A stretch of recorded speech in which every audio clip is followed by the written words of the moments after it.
ilgili ölçümleri yaptı. 1600'lü yıllar. Kur'an 612 ile 32 arasında vahyedildi. Bundan 1000 küsur yıl sonra Torricelli basınçla ilgili ölçümleri yaptı.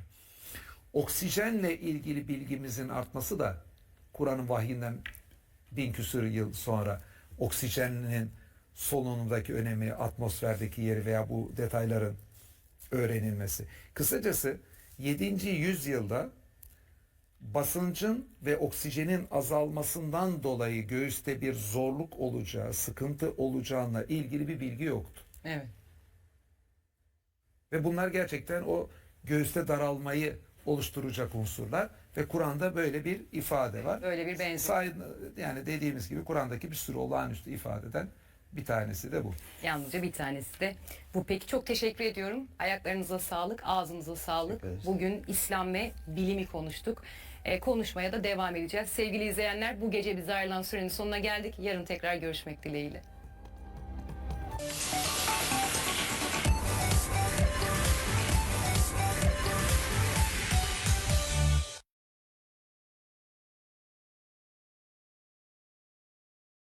Yemek yemeye başlamadı ya da daha önceden masada yemek yiyordu da yere oturarak yemek yemeye başlamadı ya da bir anda kıyafetinde bir devrim yapmadı.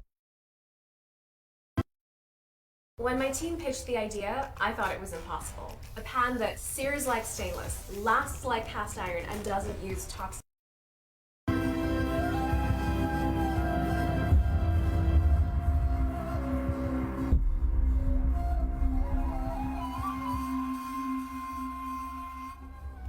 TV8 ekranlarından Aklımdaki Sorular Ramazan programımızdan herkese hayırlı geceler sevgili izleyenler. Ramazan ayı boyunca sevgili Emre Dorman hocamızla birlikte önemli isimleri ağırlamaya devam ediyoruz. Bu gece de stüdyomuzda Profesör Doktor Mehmet Okuyan hocamız bizlerle birlikte olacak. Değerli hocam, hoş geldiniz. Teşekkür ederim, hoş bulduk. Sağ olun. Hoş geldiniz. Bu gece çok önemli bir konuyu konuşacağız. Kur'an ve Peygamberimiz Hazreti Muhammed'i konuşacağız. Mehmet hocam, dilerseniz hemen başlayalım. Olur. Kur'an ayetleri Peygamberimiz Hazreti Muhammed'i nasıl tanıtır? Sloganik bir şey söyleyerek başlayayım. Bu bazen söyleniyor sağda solda, duyuyoruz. Yani Kur'an gezen bir insan olsaydı işte Hazreti Muhammed olurdu. Veya işte Hazreti Muhammed yazılsaydı Kur'an olurdu diye böyle ifadeler kullanılıyor. Bu biraz abartılı bir şey elbet ama söyleyeninin niyetine göre de kıymetli bir bakış açısı. Şahsen ben Kur'an ve peygamber ifadelerini böyle birbirinin rakibi gibi veya ne bileyim birinin eksik bıraktığını öbürünün tamamladığı bir unsur gibi falan görmüyorum. Dolayısıyla hani programın akışı içerisinde sırası gelir mi bilmiyorum. Yani Kur'an ve sünnet denilince ne anlamak lazım geldiğini de sırası gelirse ifade etmeye gayret edelim. Şimdi Kur'an-ı Kerim Hz. Muhammed'le alakalı aslında en doğru bilgilere ulaşabileceğimiz kaynak. Niye? Çünkü Abdullah'ın oğlu Mekkeli Muhammed'in Allah'ın Resulü, Resul Nebi Muhammed'e dönüştüren kitap bu kitap. Dolayısıyla onun peygamber olmadan önceki hayatıyla alakalı çok nokta bilgiler Kur'an-ı Kerim'de pek yoktur. Hiç yoktur demiyorum ama hani öyle abartıldığı gibi şeyler yoktur. Daha çok böyle mucizevi şeyler anlatılıyor, işte doğumuyla alakalı, bebekliğiyle alakalı, çocukluğuyla alakalı filan. Yani bunlar çok abartılı şeyler. Onlar üzerinden bir program şekillendirmeyi hiç uygun bulmuyorum. Evet. Nihayetinde Kur'an bize onu nasıl anlatıyorsa onu öyle tanımak yükümlülüğümüzün o olduğunu düşünüyorum.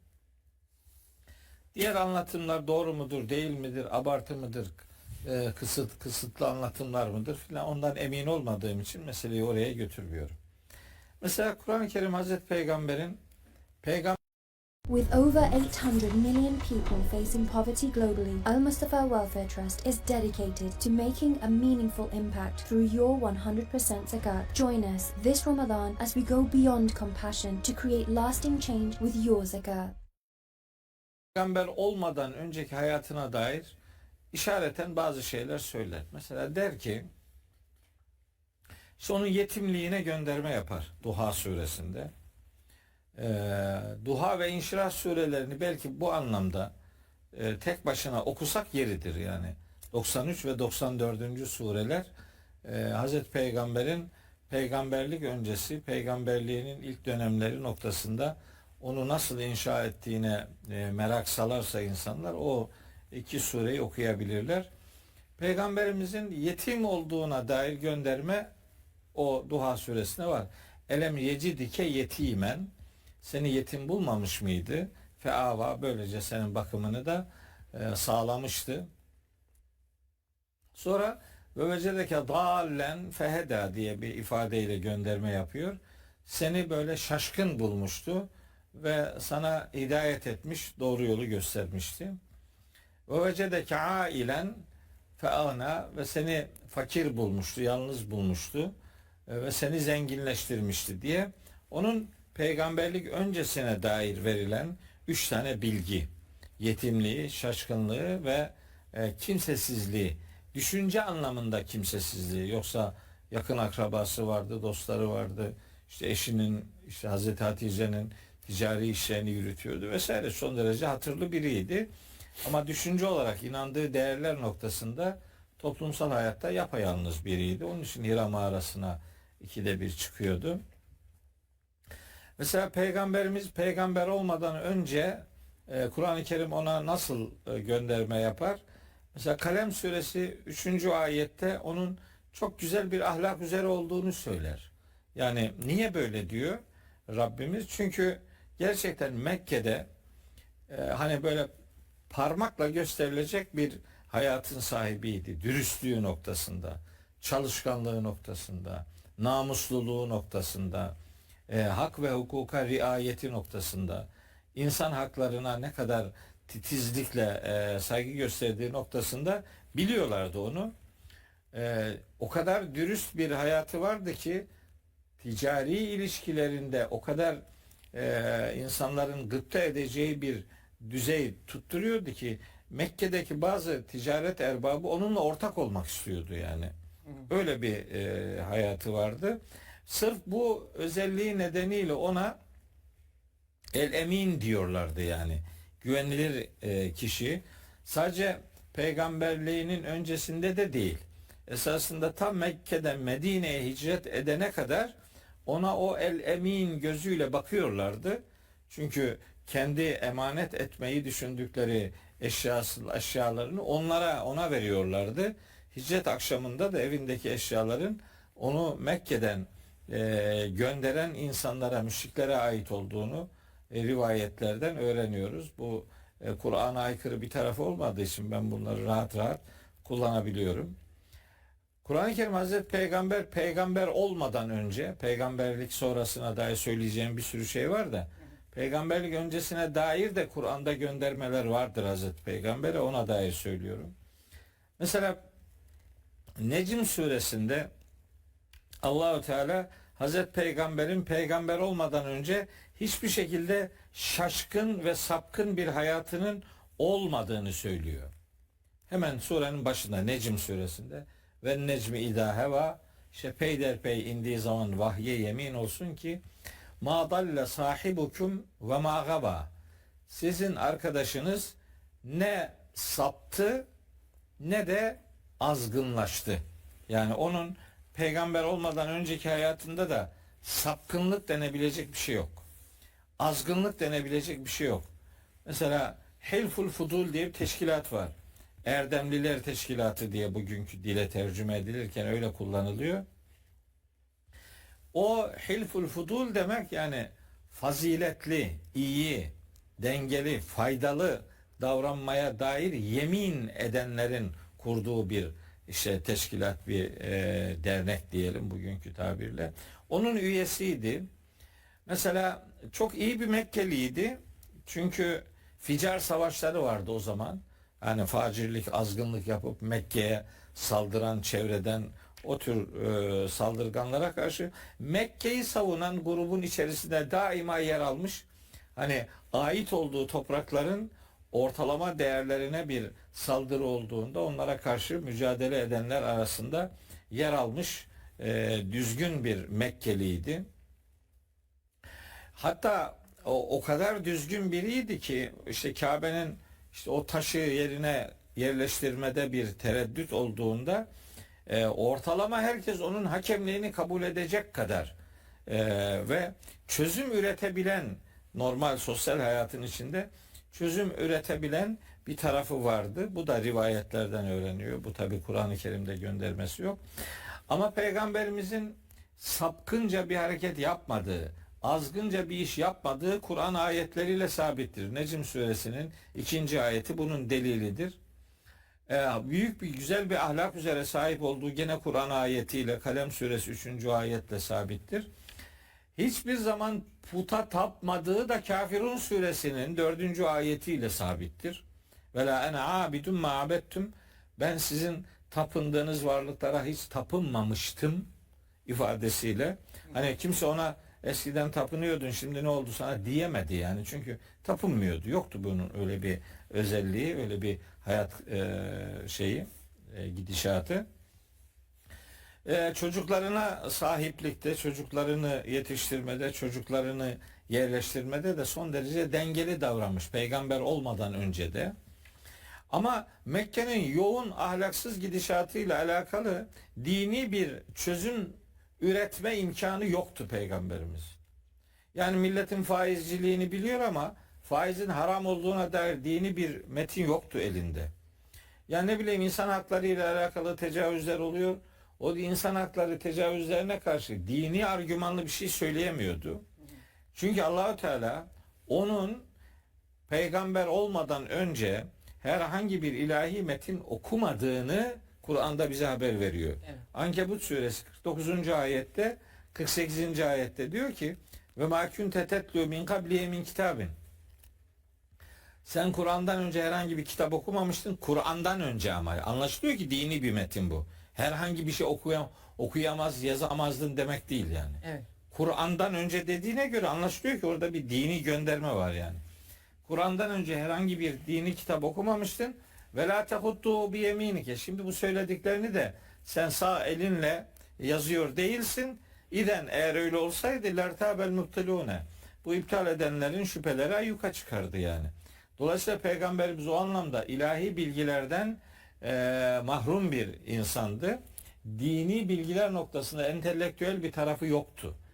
Hatta Şura suresinin 52. ayetinde şöyle deniyor. Ma kunte tedri mel kitabu velel imanu. Sen o el kitabı yani Tevrat'ı ve kurulu bir iman esası noktasında imanın hani içinin çok dolu olduğu haliyle o imanın ne olduğunu da bilmezdin diyor yani. Kendisinin tebliğ edeceği detaylarıyla ortaya koyacağı şeyi bilmezdi. Onun için Hazreti Peygamber bir dini çözüm ortaya koyamıyordu Mekke toplumunda. Kız çocuklarına karşı yapılana, faizciliğe, işte adaletsizliğe, kumara, hırsızlığa, zinaya filan bunlara dair rahatsızlıklar hissediyor ama bir şey üretemiyordu. Çünkü el kitabı bilmiyordu. Çünkü Kur'an'dan önce ilahi bir metin okumamıştı. Evet. O ümmiydi. Onun ümmiliği peygamber olmadan önce ve peygamber olduktan sonra okuma yazma bilmemesi demek değildir. Ümmilik son derece yanlış bir mecraya çekilmiş ve peygamberimiz için hiç de yakışık almayacak bir tanıtıma konu edinilmiştir. Ümmilik okuma yazma bilmemek değildir. Ümmiliğin birkaç anlamı var. Onu Kur'an'dan ayetlerle kardeşlerime aktarabilirim. Zaten defalarca da aktarmışımdır. Ümmilik kendisini ümmetine adayan, anasından doğduğu gibi saf tertemiz kalabilen ve nihayetinde Mekkeli olan Ümmül Kura, Mekkeli olan ehli kitaptan olmayan kendisine kitap verilenlerden biri durumunda bulunmayan insan anlamına geliyor. Ümminin böyle 5 tane anlamı var. 5 tanesi de Hazreti Peygamber için doğrudur. Onun okuma yazma bilmemesi iddiası aslında dini metinleri okumup yazmaması anlamındadır. Yoksa eğer okuma yazma bilmiyorsa o kadar ticareti nasıl yapıyordu filan soracak onlarca soru var. Onlara hiç sırayı getirmek bile gerekli değildir. Yani lafı ziyan etmek olur. Meseleyi oraya götürmüyorum.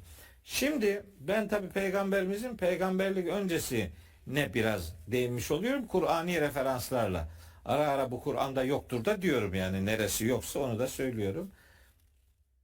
Şimdi Peygamberimiz Mekke'nin o ahlaksız gidişatından rahatsızlık duyup buna müdahale edemeyince ikide bir ayrılıyor Mekke'den. İkide bir ve o Hira mağarasına çıkıyor. Çünkü dedesiyle oraya çıkarmış çocukluğunda. Abdülmuttalib'in Hira mağarasıyla alakalı rivayetlerde geçen haliyle söylüyorum. Oraya çıkarmış. Yoksa orayı zaten bir yerden biliyor olması lazım. Yani orası öyle yol üstü bir yer değil. Orası özellikle bilinmesi gereken bir yer. Hacca Umre'ye gittiğimde 2 kere çıkmıştım. Çok da etkilenmiştim yani orada. Mekkeliler Peygamberimiz böyle Hira mağarasına ikide bir çıkarken onu görünce de dalga geçerlermiş. Derlermiş ki aşika Muhammedun Rabbehu. Muhammed Rabbine aşık oldu filan diye öyle alay ederlermiş. Halbuki Peygamberimiz yani gidişatın bozukluğunu bildiği için ona müdahalede bulunamamanın verdiği sıkıntıyla hani Mekke'den kaçmak değildi onun yaptığı. Hira zaten arayış demektir. Hira mağarasının adı aramak demektir. Yani problemlere çözüm aramak üzere Peygamberimizin zaman zaman işte 3 gün, 5 gün, bir hafta, 10 gün işte azığıyla beraber oraya çıktığı, zaman zaman Hazreti Hatice'nin ona o tür azıklar götürdüğüne dair de yine rivayetler yer alıyor. İşte tam böyle bir ortamda hani gidişat çok kötü, 40 sene o toplumda yaşamış, ondan farklı istekler ortaya koyanlara mesela Yunus suresi 16. ayette diyor ki fakat debistü fîküm umuren min kabli. Ben Kur'an'dan önce sizin aranızda koskoca bir ömür yaşadım yani. Benden benim yapamayacağım şeyleri neden istiyorsunuz yani? Beni bilmiyor musunuz? Bu Kur'an'ı değiştir ya da başka Kur'an getir. Benim böyle ilahi metinlerle herhangi bir ünsiyetim yoktu ki daha önce. Nereden benden böyle şeyler istiyorsunuz diye böyle bunaltılıyordu Risaletinin sonrasında. Mekke döneminde işte o peygamber olmadan önceki pozisyonlardan Hira mağarasına çıkması onun bir arayışının sonucu olarak görülmelidir. Onun o arayışıyla alakalı Duha suresinde demin dediğim şaşkın idi, onun şaşkınlığını giderdi anlamında okuduğum ayet-i kerimedeki şaşkınlığı rivayetlerin bir kısmı onun çocukken Mekke'de yolunu kaybetmesi şeklinde anlıyorlar. Ben maksadın o olduğunu asla düşünmüyorum. Oradaki şaşkınlık Mekke'nin şaşkın, azgın gidişatına dair bir şey üretememekten kaynaklı şaşkınlığıydı. Onun için Hira mağarasına çıkıyordu. İşte o çıkışlarının birinde Allahu Teala diyor ki o şaşkınlığını hidayetle gidermişti. Hatta İnşirah suresinde de buna gönderme vardır. Kur'an-ı Kerim'de böyle aynı anda indirildiğine inanılan bazı sureler var. Bunlardan bir tanesi Duha ve İnşirah'tır. İkisi birbirinin devamıdır. İnşirah suresinde diyor ki elem neşrah leke sadrek, senin için göğsünü aç ferahlatmadık mı? Gönlünü ferahlatmadık mı? Senin için gönlünü ferahlatmadık mı? Ve vada'na anke vizreke ellezî enkada zahreke, sırtını çatırdatan o ağır yükü senden biz kaldırmıştık. İşte o ağır yükün kaldırılması Hira mağarasına çıktığında vahiy ile buluşmasıdır. Şaşkınlığının giderilmesidir. O anlamda Duha suresini, İnşirah suresini Risaletin ilk dönemleriyle ilişkili görmek, bir taraftan Risalet öncesi döneme göndermenin yapıldığını anlamak, sonrasında Risaletin ilk zamanlarına dair bir ifadenin Kur'an'dan karşılık bulduğunu bu vesileyle söylemiş olayım. Risalet öncesi ve Risaletin hemen başlangıcıyla ilgili kardeşlerime şunu söyleyeyim. Yani Necm suresinin ilk ayetlerini okursalar o gece ne olduğunu fark edebilirler. Ne yaşadı Peygamberimiz o Necm suresinin ilk ayetlerinde uzun uzun yani anlamak isteyen için epeyce mesaj içerikli olarak orada yer alıyor. Ben bu haliyle bu kadarlık kısmıyla Risalet öncesi ve Risaletin hemen ilk dönemiyle ilgili sözümü toparlamış olayım. Kur'an'da Hz. Muhammed nasıl anlatılıyor'a girdiğimiz zaman burada Emre'ye hiç söz kalmaz diye korkuyorum. Bir centilmenlik yapıp Estağfurullah hocam. Kur'an Topu kısmını Emre ona Hoca'ya atalım. bırakıyorum. Tamam. Çok mühimdir hocam. Siz de söyleseniz ben de zaten önemli olan ayetleri Söylenmez, söylememiz. evet. Allah'a hamdolsun onunla ilgili bir şeyimiz yok çok şükür. Bir ufak katkı yapma anlamında sadece. Tabii bize programlarımızda söylüyoruz. Yani bazen diyoruz ki Kur'an'ın konuşulduğu her yerde sevgili Peygamberimiz Hazreti Muhammed de konuşuluyordur. Bunu önce çok net bir şekilde söylememiz lazım. Bakın bir Kur'an Müslümanının, Kur'an'a tabi olan bir Müslümanın peygamberiyle bir sorunu olamaz. Bu mümkün değil. İkincisi peygamberin dışlaması gibi bir durum söz konusu olamaz. Çünkü Kur'an-ı Kerim diyor ki o inananlara kendi canlarından daha azizdir, yani daha yakındır. Düşünebiliyor musun? Onun eşleri de inananların annesidir diyor. Dolayısıyla aslında her mümin peygamberiyle bir ailedir aynı zamanda. Aile büyüdür onun yani. Onun peygamberidir evet din konusunda ama aynı zamanda da en değerli, en önemli atasıdır, babasıdır, Evet. geçmişidir, dünüdür, bugünüdür, yarınıdır. Niye? Çünkü Allah bize onu örnek kılıyor. Siz eğer kendinize bir rol model arıyorsanız diyor, bir örnek arıyorsanız alın karşınızda duruyor. Yani Kur'an ayetlerinin bir anlamda ete kemiğe bürünmüş hali. Hiçbir bahaneniz olmasın yani bu ayetler yaşanabilir mi diye. Hiçbir bahaneniz olmasın bu ayetler hayata taşınabilir mi diye. Allah zaten niye işte peygamberleri gönderiyor? Onların yaptıkları şeyler yapılabilir şeyler olduğu için bize örnek kılınıyor. Ama bugün mesela birçok insan nasıl yaklaşıyor olaya? Peygamberimizle ilgili ya da Kur'an'daki diğer herhangi bir peygamberle ilgili. Ya biz kimiz ki onlar gibi olalım diyorlar mesela.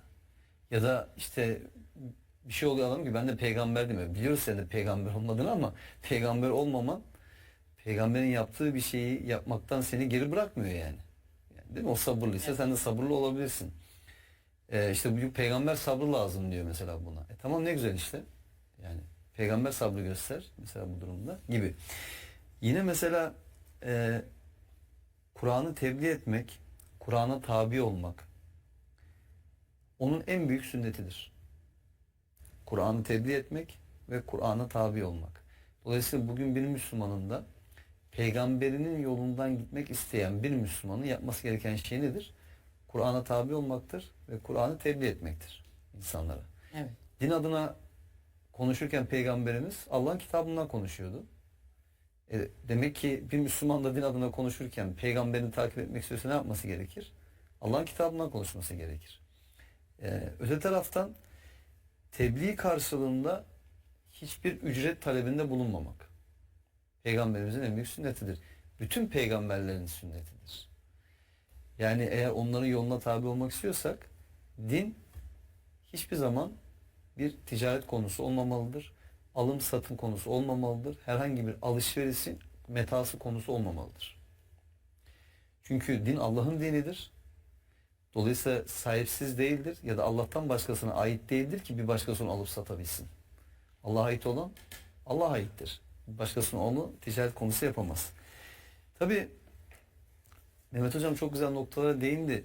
Peygamberimizin mesela en çok Kur'an-ı Kerim baktığımız zaman ayetlerden hareketle mesela böyle öne çıkan şey nedir diye yine mesela özü sözü bir olması, işte güvenilir olması, barışçı olması ve medeni bir insan olması toplumunda. Yani peygamberimize peygamberlik geldiği zaman Mekke'de özellikle biliyorsunuz işte belli kabileler var ve bu kabileler hep şeye alışmışlar. Savaşla besleniyorlar. Kanla besleniyorlar. Hep intikam var. Hep kan davaları var falan böyle. Tarih kaynaklara baktığımız zaman. Peygamberimiz aslında ne yapıyor? Bu insanları bir araya getiriyor. Barış içerisinde. Yani o kabaca ifadesiyle bedevilikten medeniliğe getiriyor. Ve kendi şahsında yapıyor bunu. Yani kendi şahsı üzerinden yapıyor. Allah'ın ayetleri ve kendi şahsı üzerinden yapıyor. Ve bir toplumu baştan aşağı dönüştürüyor aslında.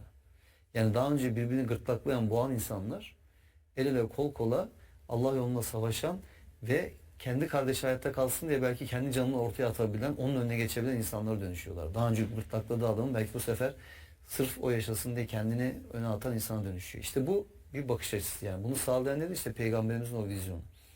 Öte taraftan Yine ayetlerden hareketle şunu görüyoruz. Mesela çok nezaket sahibi bir insan ve letafet sahibi bir insan. Yani davranışları, işte hitabeti, tarih kaynaklara baktığımız zaman yine yemesi, içmesi, giyinmesi hep ölçülü. Her türlü aşırılıktan uzak bir kere.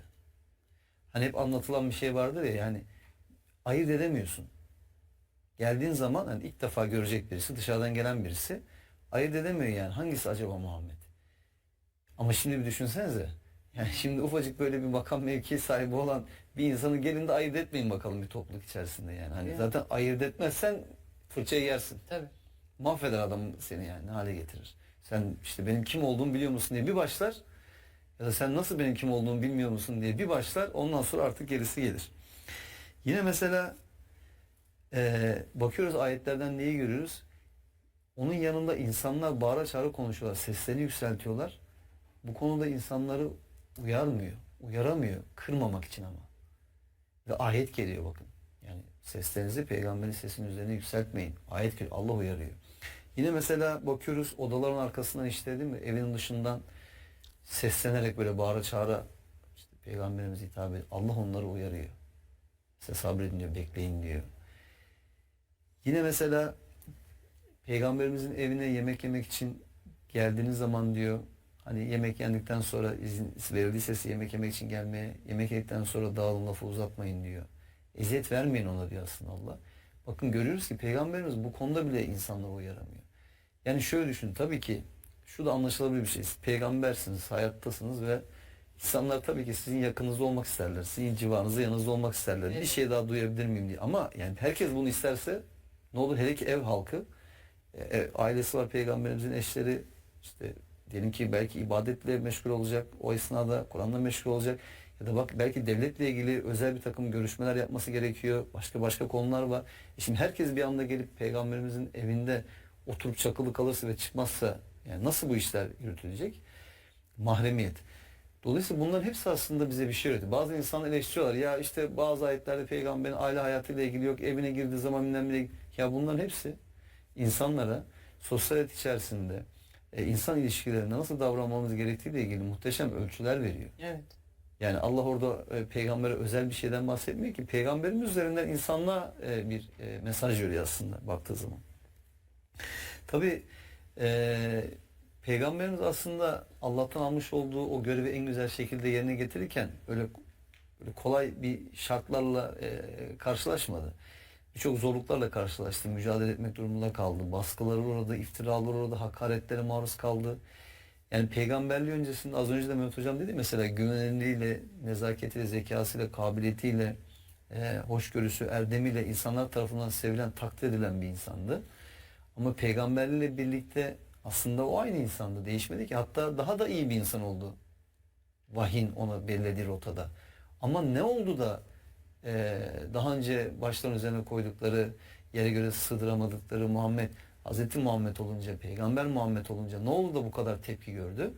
Bununla ilgili Kur'an-ı Kerim'de Hazreti Salih'in toplumuna yönlendirdiği bir söz var. Çok güzel. Diyor ki Araf suresi 79. ayetinde.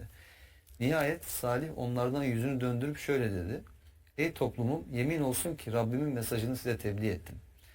Size öğüt verdim ama siz öğüt verenleri sevmiyorsunuz. O kadar güzel oturuyor ki, yani peygamberimizin öncesi ve sonrasıyla ilgili insanların bu kadar değişimin o kadar güzel oturuyor ki bu ayet. Evet. Peygamberimiz onlara öğüt vermekten başka ne yaptı? Allah'ın ayetlerini onlara hatırlatmaktan başka ne yaptı? Onların oradaki çarpık düzenini, o yozlaşmışlığı, o bozulmuşluğu, işte kadının toplumdaki o durumunu veya işte bu kan davalarını, insanların bu sayıyla övünmesini vesairesini, bütün bunlarda adaletsizlikleri, haksızlıkları, hukuksuzlukları, o kölelik sistemini, insanların ezilmesini, adaletsiz gelir dağılımını, yani bir toplum için olmazsa olmaz değerler her neyse onları hatırlattı topluma. Ama niye birilerinin işine gelmedi? Çünkü her çarpık sistemin o çarpıklığından beslenen, nemalanan, o köşeleri tutmuş gruplar, kesimler, o toplumun ileri gelenleri zaten oradan besleniyorlar. Yani onlar insanların adaletle yönetilmesini istemiyorlar ki. Onlar insanlara eşit muamele yapmak istemiyorlar ki. Onlar kendi konforları için insanların bir kısmının köle yapılmasını zaten kendileri hak olarak görüyorlar. Evet. Dolayısıyla Mesela yine şeyde görüyoruz bunu. Ali İmran Suresi 159. ayette bakın. Diyor ki Peygamberimiz o nezaketin letafetinden bahsetti ki Allah'ın rahmeti sayesinde sen onlara yumuşak davrandın diyor. Ama eğer onlara karşı katı yürekli olsaydın, davransaydın kesinlikle senden uzaklaşırlardı. Şu halde onları affet, affedilmeleri için de dua et diyor. Ve yönetim işlerinde de onlarla istişare devam et yani. Bırakma onlardan yüz çevirme. Artık kararını verdiğin zaman da Allah'a güven çünkü Allah kendisine güvenenleri sever diyor. Ya da mesela bakın yine Hucurat Suresinde görüyoruz 17. ayette. İman etmelerine bile Peygamberimizin başına kakıyorlar. Kur'an gerçekten çok muhteşem bir kitap. Yani şimdi buradan aklıma bir şey getirdi de. Şimdi diyorlar ki sefere çıkılacak, savaşa çıkılacak. Diyorlar ki bu sıcakta sefere çıkmayın. Allah o kadar güzel bir cevap veriyor ki diyor ki hararet bakımından cehennem daha zorludur. Yani siz bugün şu anda bu sıcaktan dolayı insanları sefere çıkmaktan, savaşa çıkmaktan alıkoymaya çalışıyorsunuz ama emin olun bilin ki cehennem daha zorludur. Mesela onlar Müslüman oldular diye senin minnet altına almaya kalkıyorlar. De ki Müslüman olmanızdan dolayı benim minnet altına alıp bana lütfettiğinizi sanmayın. Eğer hakikaten sadıksanız size doğru yol yönelttiği için asıl Allah size lütufta bulunmuştur diyor mesela. Yine mesela Peygamberimizin sesleri yükseltmesiyle ilgili örneği verdik az önce. Every donation you make helps to save lives, empower communities, and strengthen future generations. This Ramadan, your zakat and sadaqah has the power to change lives, to transform communities, and uplift those most in need. Donate now to provide food, education. Mesela diyor ki Hicr Suresi 88. ayet. O halde hakkı inkar eden bir takım kimselere verdiğimiz dünyevi zenginliklerden yana gözünü çevirme. Yani onlara göz dikme. Ve seni umursamıyorlar diye de üzülme. Fakat inananlara kol kanat ger diyor bak. Onlara karşı mütevazı ol ve onlara şefkatli davran. Yani o şefkat kanatlarını, merhamet kanatlarını indir diyor inananlar üzerine. Yine Şuara Suresi 215'te de geçiyor. Seni izleyen inananlara kol kanat ger diyor. Onlara karşı şefkatli ol, mütevazı ol diyor.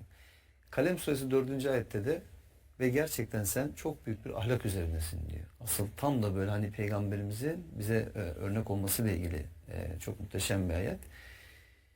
Şunu anlamamız gerekiyor. Tekrar başa dönecek olursak Kur'an-ı Kerim'in bize tanıttığı Hazreti Muhammed. Bakın Mehmet Hocam dedi Peygamberimizin çocukluğuyla ilgili, aile hayatının detaylarıyla ilgili, seyahatleriyle ilgili, ne bileyim yeme içme alışkanlıklarıyla ilgili, kıyafet tercihleriyle ilgili detaylar vermiyor bize. Evet. Ve bizim aslında bu anlamda Peygamberimize örnek almamız gereken şeyler bu şeyler değil zaten. Çünkü Peygamberimiz kendi döneminde, şartlarında ortalama olarak toplumda ne yapılıyorsa onu yapıyordu. Yani putlara tapmak dışında ya da işte onların yaptığı azgınlıklar dışında sosyolojik anlamda toplumda kültür neyse, alışkanlık neyse neyi kastediyor? Mesela yeme içme alışkanlığı neyse, yerde oturarak mı yeniyordu? Yerde oturarak yiyordu. Kıyafet ortalama alışkanlığı neyse o kıyafetlerle zaten dışarı çıkıyordu. Peygamberlik kendisine geldikten sonra bunları değiştirmedi.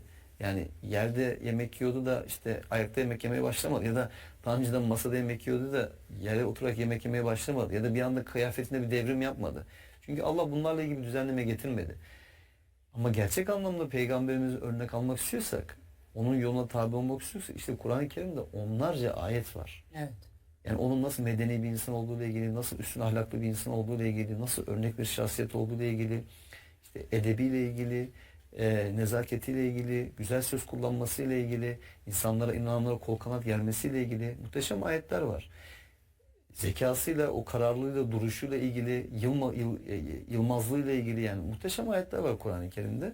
Eğer gerçekten peygamberi örnek almaksa bir insanın derdi, Kur'an-ı Kerim bu konuda yeterli bilgiyi veriyor. Bunun dışında peygamberimiz özelinde bize verdiklerinin dışında zaten Kur'an'ın tamamı peygamberimizin uyguladığı şeyler. Evet. O yüzden onlara bakarak da zaten hani peygamberimiz nasıl bir hayat yaşadığını, neleri öncelediğini, hangi konularda nasıl davrandığını diğer ayetlere bakarak da anlamak gayet kolay yani. Kolay. Peki Mehmet Hocam şimdi Peygamberimizin sırtındaki o yük kalktı, Hira Dağı'nda peygamberlik geldi. Bundan sonra ne yaşandı? Kur'an bize ne anlatır? Emre'nin anlattığı şeylerden Hazreti Salih ile alakalı bir ayet-i kerime okudu. Hazreti Salih ile alakalı peygamberimize de uyan Mekkeli müşriklerin dile getirdiği bir sataşma ifadesi var. Onu da bir hatırlatayım, sonra bir değerlendirme yapacağım. Hud suresinde Hazreti Salih'e diyorlar ki onun o dönemki şeyler, inanmayan adamlar, aynısını peygamberimiz için de Mekkeliler söylüyordu. Onun için ifade etmek istiyorum. Diyorlar ki hangi ayettir, şimdi yanlış numara vermeyeyim. Hud suresi 62. ayet. Kalu demişler ki ya Salihu, ey Salih, kad kunte fina mercuvven, sen bizim aramızda böyle ümit beslenen biriydin. Yani sen şimdi, biz senden başka şeyler bekliyorduk filan. Sen şimdi başladın kıble hâzâ etenhâna, yani başladın bizi atalarımızın taptığı şeylerden uzaklaştırmaya. Dolayısıyla ümit beslenen Salih onlar için problem oldu.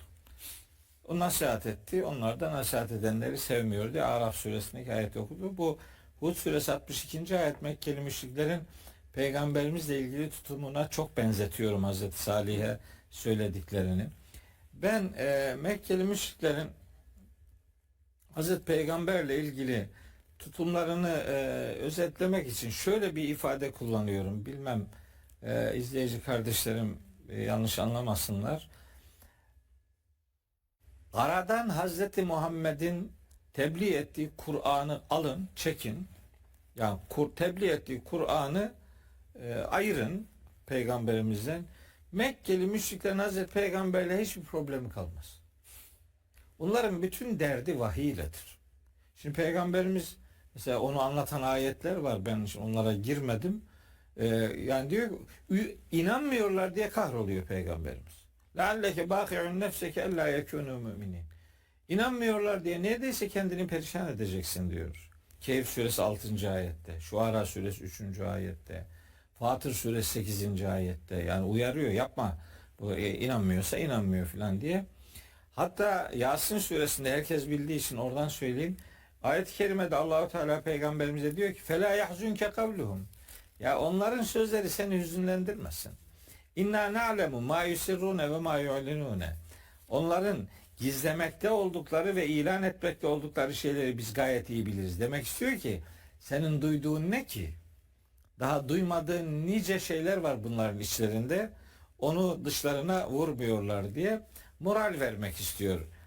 Yasin suresinin 76. ayetinde benzer bir ifade Yunus suresinde de var vesaire. Şimdi bu morali çok bozuluyor peygamberimizin. Hatta şimdi bu moralin bozukluğunu doğru anlamak lazım. Bu bir de Şirazi'yi kaçırıyor insanlar.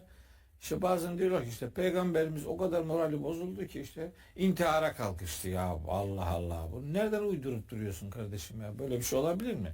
Peygamberimiz için bu nasıl bir yakıştırmadır? Ayıptır yani.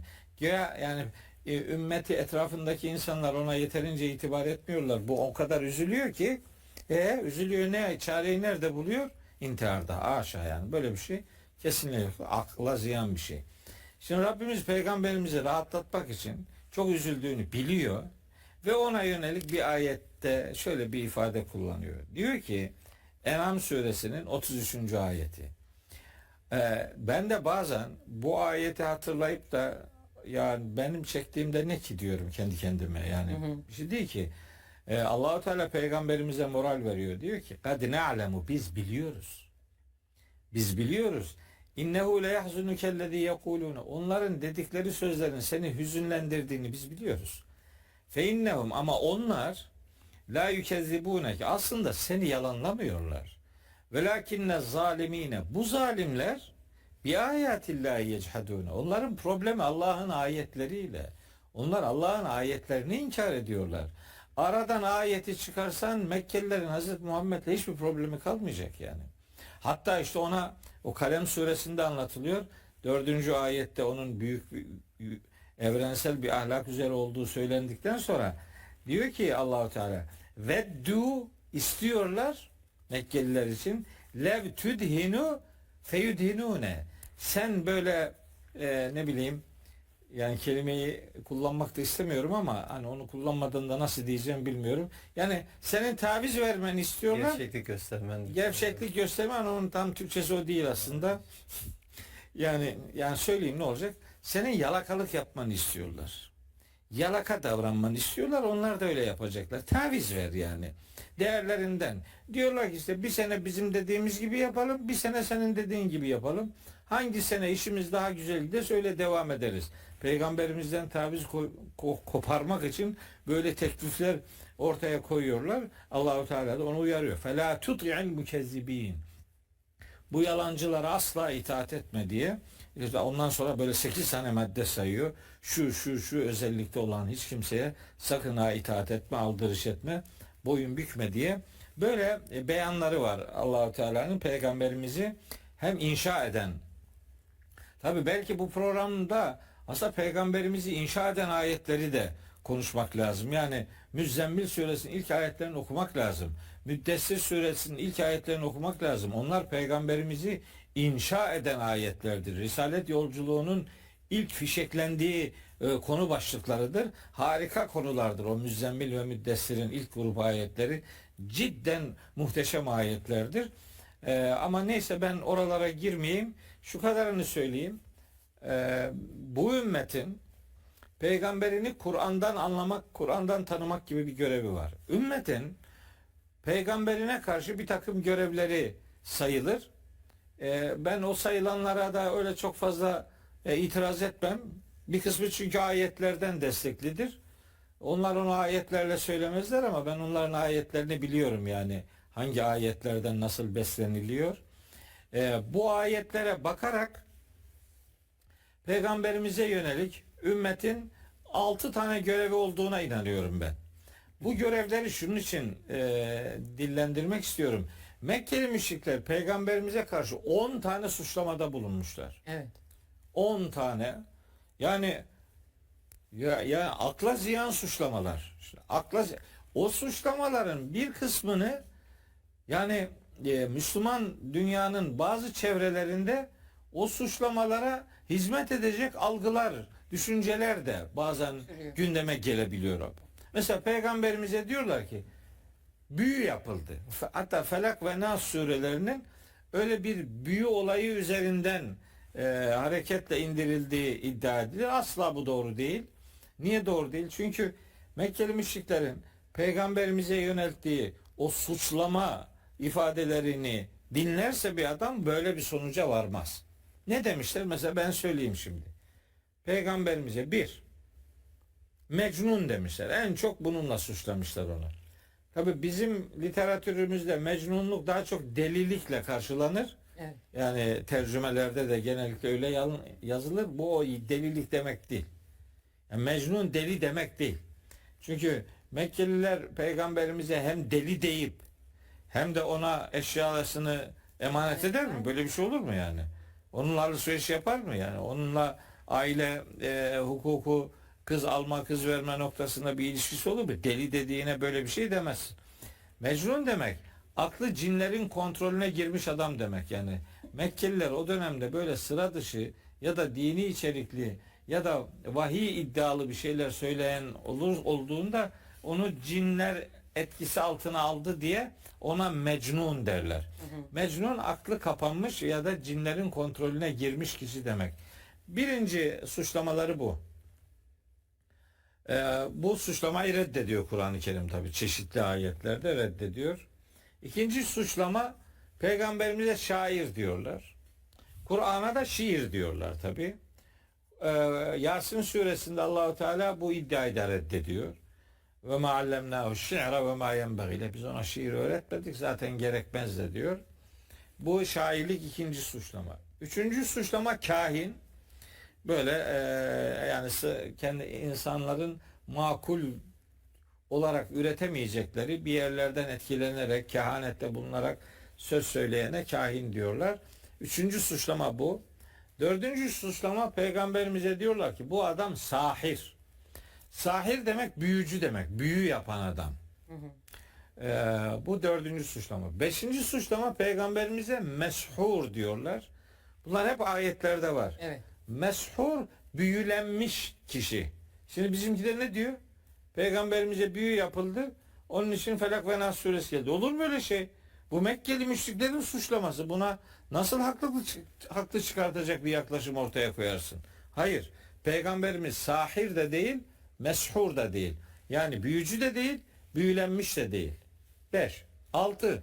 Peygamberimize müfteri diyorlar. Bu müfteri ne demek?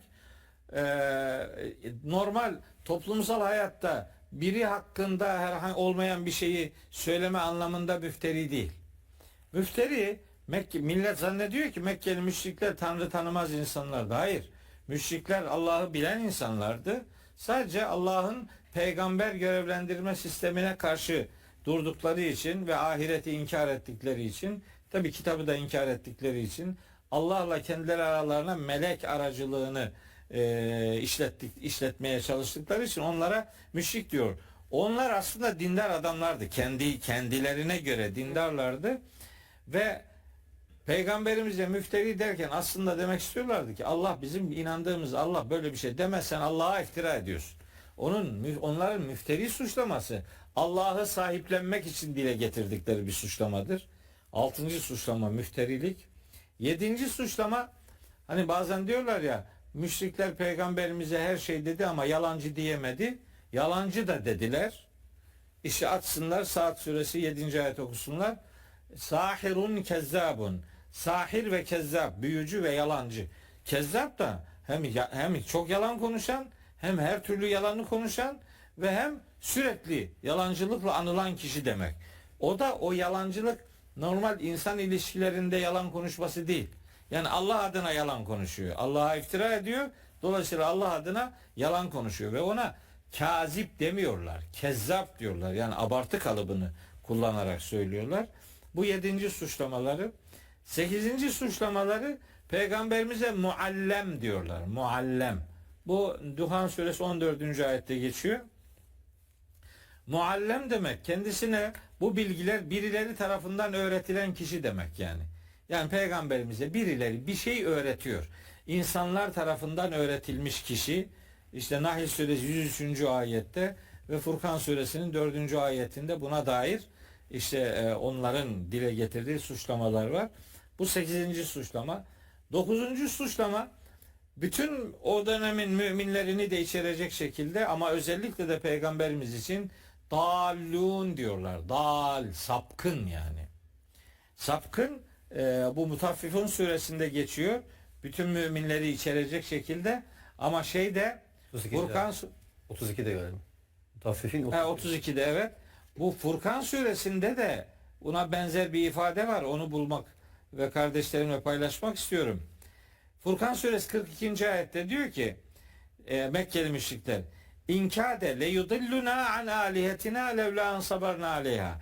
Biz eğer ilahlarımızı savunmaya devam ediyor olmasaydık peygamberimiz için diyorlar ki az kalsın bizi ilahlarımızdan saptıracaktı. Yudilluna dalalete düşürecekti. Çünkü peygamberimize sapkın diyorlardı. Bu onların 9. suçlaması. Ve nihayet 10. suçlaması da bu da Sebe suresinde geçiyor. Peygamberimize milleti atalarının yolundan engelleyen adam diyorlardı. Böyle 10 tane suçlamaları var. Evet. Hepsinin ayetlerden karşılıkları var. İşte bu 10 suçlamaya karşılık bu ümmetin peygamberine karşı son derece önemli 6 tane görevi var. 1. Onu tanıyacak. Önce tanıyacak. Tanımadan sevmek platonik aşktır. Tanınmadan sevilmez yani. Tanıyacak. 2. Tanıdığı için sevecek, zaten sever. 3. Ona iman edecek, tanıyacak, sevecek ve iman edecek yani. Tanımadan, sevmeden neye iman ettin? İnanıyor musun peygamberimize? İnanıyorum. Tanıyor musun? Yok. Tanıyor musundan maksat böyle biyolojik bir tanımadan ibaret değildir söylediğimiz, ona imkan yok. Yani onun misyonunu, davasını anlıyor musun? Ne kadar onu tanıyorsun? O anlamda o tanımadan, sevmeden sonra şey de gelecek. Ona iman etmek gelecek. Onu çok sevmek gerekiyor. Şunun için bunu söylüyorum. Allahu Teala Halik olarak sadece Allah'ın en çok sevilmesi gerektiğini söyler. mahluk olarak da bu ümmetin sevgisinin zirvesine Hz. Muhammed'i yerleştirmesini ister. Nerede? Tevbe suresinin 24. ayetinde. Bunun şakası yok. Yani bir insan Hz. Muhammed'i birini kadar veya birinden az seviyorsa Allah'ın azabının getirilme gerekçesi olarak sayılır bu. Tevbe suresi 24. ayette. Hani yani iş oraya doğru evrilsin istemiyorum ama orada 8 tane madde sayıyor Allah-u Teala. Tevbe 24'te. İşte babalarınız, çocuklarınız, eşleriniz, kardeşleriniz, aileniz, kazandığınız ticaret malı korkmaz, okup gitmesinden korktuğunuz eşyanız, içinde huzurlu durduğunuz işte meskenler vesaire vesaire. Eğer bunları Allah'tan, Resulünden ve Allah yolunda fedakarlıktan bunları daha çok seviyorsanız Allah'ın azap emrini getirmesini bekleyin diye. Böyle sevginin zirvesine beşer olarak onu yerleştirmek mecburiyetindeyiz. Niye? Çünkü en-nebiyyü evlâ bil müminîne min enfusihim. Nebi müminlere kendilerinden daha ileridir yani. Ve Nebi bize bizden daha ileri bir pozisyondadır. Biraz önce Emre ayete gönderme yapmıştı. Tevbe suresi 128. ayette diyor ki size ağır gelen şeyler onu üzer. Size çok düşkündür. Harisun aleyküm. Haraset böyle aşırı düşkünlük demektir. Size o kadar düşkündür. Bil müminine raufur rahimun. Müminlere karşı rauf, şefkatlidir ve merhametlidir. Rauf ve rahim aslında Allah'ın sıfatlarıdır. Hazreti Peygamber'in ümmetiyle ilişkisini düzenleyen o ayette bu sıfatlar sadece o ayette Hazreti Peygamber'in bu ümmete duyduğu muhabbetin ifadesi olarak yer alır. Aynı zamanda Tevbe suresi 61. ayette ve rahmetun lillezine amenu minkum. O peygamber içinizden iman edenlere bir rahmet halesidir diye tarif edilir. Bu bizim için öyledir. Onun için onu çok sevmemiz lazım.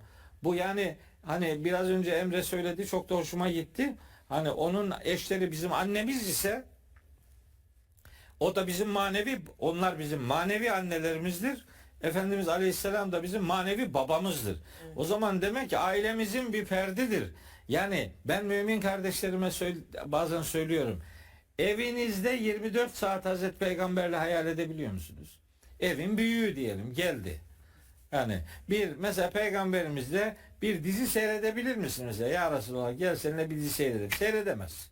Ya Resulallah gel seninle bir tartışma programı seyredelim. İzleyemezsin yani. Onun konuşma stiline uymuyor bu. Ya Resulallah gel seninle işte filanca caddede bir yürüyeyim. Yürüyemezsin. Çünkü sen onu evinin bir ferdi gibi görmüyorsun. Seninki platonik aşk. Onun hayata yansıyan bir tarafı yok. Sen onun için öyle uzaktan sevmek hoşuna gidiyor. Yakından sevemiyorsun. Onu yanı başında hayal edemiyorsun. Ama ayette Allahu Teala diyor ki ona tabi olun. 3 tane ayette söyler bunu. Ali İmran 31, Araf 158 ve Zuhruf 61. ayetler ona uyacaksınız ki yolunuzu doğru yol olarak belirleyin der. Bu 4. görev. 5. görev onu rol model alacaksınız. Allah aşkına şimdi böyle sokakta bir araştırma yapsın kardeşlerim. Herkes burada kameramanlar dahil hepimiz bir araştırma yapalım. Kimin rol modeli kimdir? Ne çıkar biliyor musun? Spordaysa Ronaldo, Messi çıkar. Şarkıcılıktaysa bilmem ki, sinemadaki başka biri, ekonomideki bir başka biri. O sıralamaya peygamberimiz giremez yani. Niye? Çünkü rol modelin yani idolda gençlerin idolü var. Bu idollüğün için Hazreti Muhammed yok. Niye? Tanımıyor onu kardeş. Evet. Bir kısmı da öyle bir peygamber anlatıyor ki zaten o tanınmaz. Lazım değil. O anlatım lazım değil yani. O peygambere iyilik değil ki peygamberi bitiriyor yani. Peygamberleri öldüren Yahudilerden söz eder Kur'an-ı Kerim. Peygamberleri biyolojik öldürmek değil o aslında. Peygamberlerin davasını, misyonunu öldürmek, onları öldürmek. Evet. Ve onların da peygamberimizin davasını öldürüyor bazı tipler. Öyle bir peygamber anlatıyor ki o sevilmez zaten. Evet. Ona tabi olamazsın. O rol model olmaz. Mekkeliler onun için peygamberimizin uçmasını istiyorlardı. Göğe çıksın filan diye. Niye? Çünkü diyeceklerdi ki bu melek. Biz meleği nasıl örnek alalım diyeceklerdi. Çok uyanıklar. Ama Allah-u Teala onun cevabını İsra suresi 94'te veriyor. Kardeşlerim okuyabilirler. Bu 5 tane görev var ya. Bunların 5'inin de anlamlı olması 6. göreve bağlıdır. Onu söyleyip bitiriyor. 6. görevi var bu ümmetin peygamberine karşı. Nedir o? Onun peygamberliğine şahit olma görevidir. Bunu kardeşlerimin bir kısmı belki ilk defa duymuşlardır. Bu ümmet peygamberine olan sadakatini onun peygamberliğine şahit olarak ortaya koymalı ve ispat etmelidir. Peygamberimizin peygamberliğine şahit olma ifademi Ra'd suresi 43. ayetten alıyorum. Ra'd suresi 43. ayette Allahu Teala diyor ki ve yekulüllezine keferu, kafirler derlermiş ki, demişler ki peygamberimize leste murselen, sen peygamber değilsin, mursel, elçi değilsin, gönderilmiş değilsin sen. Kul, bunu diyenlere de ki kefa billahi şehiden beyni ve beyneküm, benimle sizin aranızda şahit olarak Allah yeter. Ve bir de men indehu ilmul kitab, yanında bu kitabın bilgisi olanlar benim peygamberliğimin şahididir ve bana onlar yeter diyor. Ayet bu. Bizim davamız nedir? Peygamberimizin peygamberliğine şahit olma davasıdır. Ona iman etmek yetmez. Ona tabi olmak da yetmez. Onu rol model olarak almak da yetmez. Onu sevmek de yetmez. Onu tanıyabilmeniz için Kitabullah'ı açacaksınız. Bu kitabı açmadan Hz. Muhammed doğru tanınamaz. Bu kitabı açılmadan, bu kitap anlaşılmadan onun peygamberliğine şahit olunamaz. Benim davam peygamberimizin peygamberliğine şahit olma davasıdır. Allah şahit kılsın, kardeşlerim de bu sözlerimi lütfen unutmasınlar.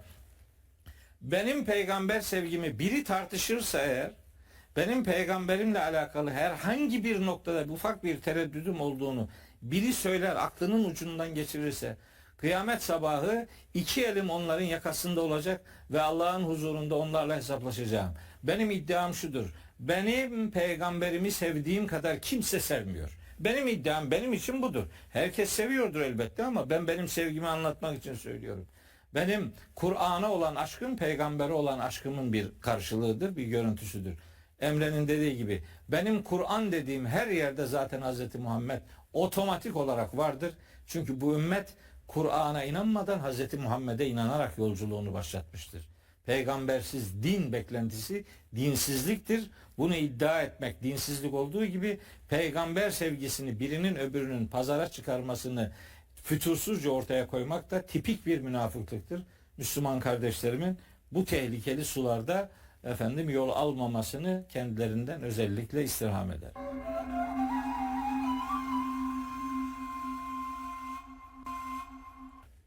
Peki, aslında çok şey söylemek isterim ama hiç söyleyebilecek durumda değilim hocam. Ben hemen Emre hocama döneyim. Ya burada tabii şöyle bir şey var. Hani bu zaten çok yakışıksız bir şey. Yani düşünsenize, şimdi bir insan hayatını, Kur'an'ı anlatmaya adıyor. Sen kalkıp onun peygamber sevgisini sorguluyorsun yani. Hani bu insanlığa, vicdana, ahlaka sığacak bir şey değil. Ama tabii onlar bunu farkındalar aslında yani. Niye yapıyorlar? Çünkü biz Kur'an-ı Kerim ölçü alarak peygamberimize ait olması mümkün olmayan bir takım söz ve davranışların karşısında durunca, bunlar Kur'an'a aykırıysa Allah Resulü bunları söyleyemez. Bunlar Kur'an'a aykırıysa Allah Resulü bunu yapmaz. Çünkü Allah Resulü Rabbi ile çatışmaz. Allah'ın ayetleriyle çatışmaz dediğimiz zaman tabii buna verecek cevapları olmadığı için ne yapıyorlar bu sefer? Peygamberimiz üzerinden saldırmaya, hedef göstermeye çalışıyorlar. Peygamberimiz üzerinden bu ortaya koyduğunuz şeyleri kargaşaya getirmeye çalışıyorlar. Yani aslında onlar peygamberimize isnat edilen her şeyi toptancı bir şekilde alıyorlar ve o şeylerin içerisinde Kur'an'a uygun olmayan, akla, mantığa, fıtrata uygun olmayan, peygamberimizin örnek yaşantısına uygun olmayan, peygamberimizin, yani az buçuk peygamberimizi biraz tanıyan bir insanın ya bu benim peygamberim ağzına asla yakışmaz diyeceği bir takım şeyleri onun ağzına yakıştırıyorlar. Evet. Buna itiraz ettiğiniz zaman siz haşa sanki peygambere itiraz ediyormuşsunuz gibi hava oluşturuyorlar. Bu hava üzerinden de peygamber düşmanları peygamberi yok saymakta veya peygamberi siz bir din iddiasında bulunmakla itham ediyorlar. Allah neyin ne olduğunu biliyor. Yani bizim noter huzurunda insanlara Allah sevgimizi, Kur'an sevgimizi, peygamber sevgimizi ispat edecek halimiz yok. Allah herkesin kalbini biliyor. Bu zaten böyle pazara çıkartılacak bir şey de değil, yani yarıştırılacak bir şey de değil. Gerçek anlamda peygamberin yoluna tabi olmak için Kur'an'a uymaktan başka bir çare olmadığını bu ümmetin anlaması lazım. Başka türlü bu ümmetin ayağa kalkması mümkün değil. Evet. Yani Müslüman dünyanın bugün Allah tasavvurunu, din tasavvurunu, peygamber tasavvurunu gözden geçirmesi lazım. Ve gerçek anlamda o ayarlarına bir bakması lazım. Yani o fabrika ayarlarına, fıtrat ayarlarına dönmesi lazım. Çünkü bakın peygamberini gerçekten çok seven bir ümmetiz. Hatta bizim toplum özellikle mesela gerçekten peygambere çok düşkündür. Evet. Ama şunu hatırlatmakta fayda var. Yani biz acaba peygamberimizi sevdiğimizi